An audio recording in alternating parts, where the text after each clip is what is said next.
guys, welcome back to my channel. If you're new here, please click the subscribe button and hit the notification bell.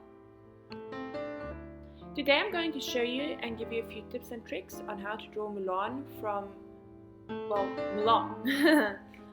I'm going to be drawing her with drawing ink and a dip pen. I am using Winsor & Newton's ink in brilliant green, and later in the tutorial I'll be using sunshine yellow as a background. I'm starting out by transferring the image with a light pencil sketch onto the paper, and then I'm just taking the brilliant green color and I am lining all the outlines of the actual picture I've already drawn with pencil. Some sections get a thicker line than others, especially as you can see the eyebrows. I first outline them and then I color them in. The hair I try to get as thin a line as possible because she's got very effortless hair and we want to keep it that way. The line variations you get by either pressing harder on the paper with a pen, or you can get the variation by changing the nibs of the pen.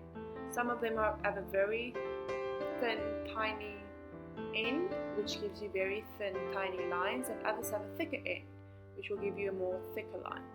Also, when painting with inks, you can attempt to use a paintbrush. The thinner the brush, the better the results.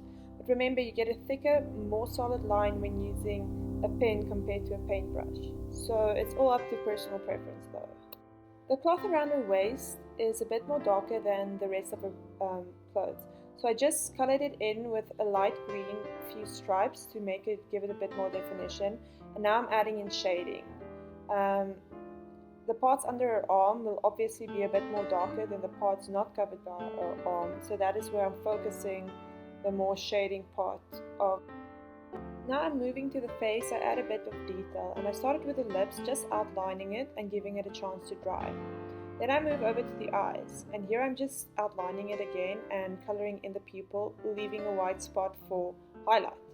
When the lips are dry, I start coloring them in, and obviously I'm leaving a little white spot for highlight where the sun will capture the lips as well, giving it a more 3D appearance. Here you can see I'm coloring in another darker section of the clothing with a solid green color.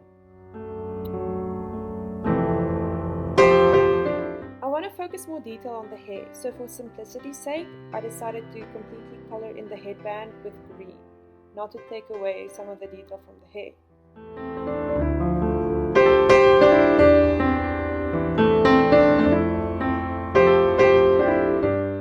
The bottom part of her hair below the headband is a bit more scruffy than the top part, so I added a few streaks of hair.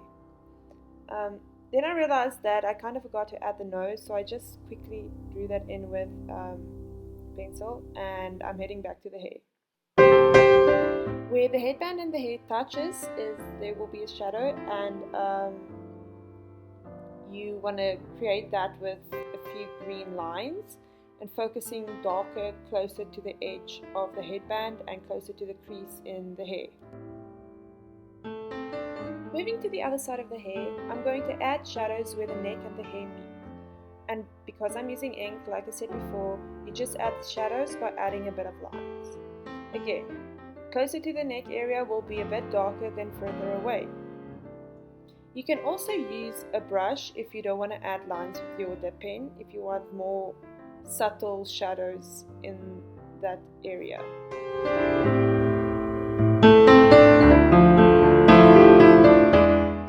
By now most of the face is dry, and I'm going to head back into the facial area to add a bit more detail. I start with the nose, and then I'm going to go to the eyes. And I'm going to thicken the upper stripe on her eyes just to create a bit more feminine touch, as if she's got a type of eyeliner on. Leaving that to dry, I'm heading back to add more detail to the hair, and I'm focusing on the top part of the hair at the moment.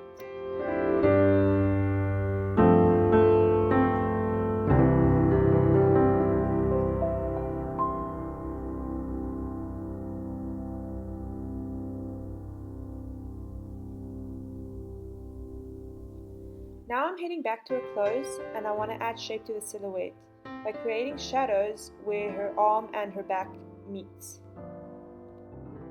I'm also going to add shadows where her neck and her face meets, as the face is in front of the neck, casting a shadow over that area. When I'm done with that, I'm going to add shadows to the lighter part of the dress. That shadows will be lighter than the waistband. In other words, I'm going to create just a few fine lines crossing over each other to create a shadow that seems like it is lighter than the shadow of the waistband and the actual color of the waistband.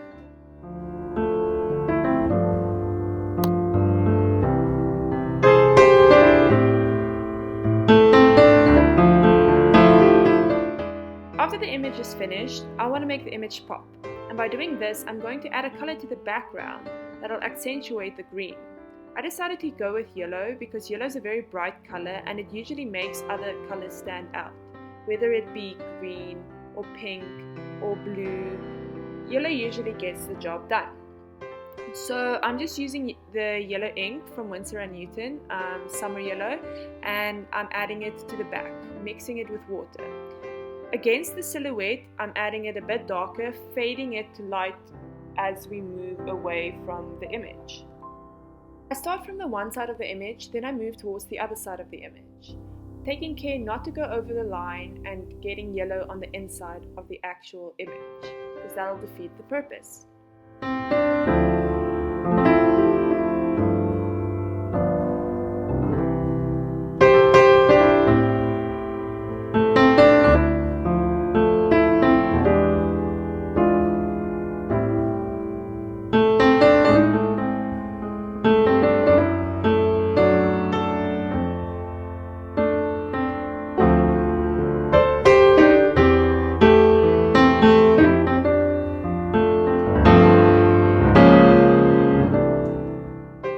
When I'm done adding the yellow to the background, I'm going to go back in with my dip pen and the green and just adding some finer detail to the image, making sure everything is exactly the way I want it to be.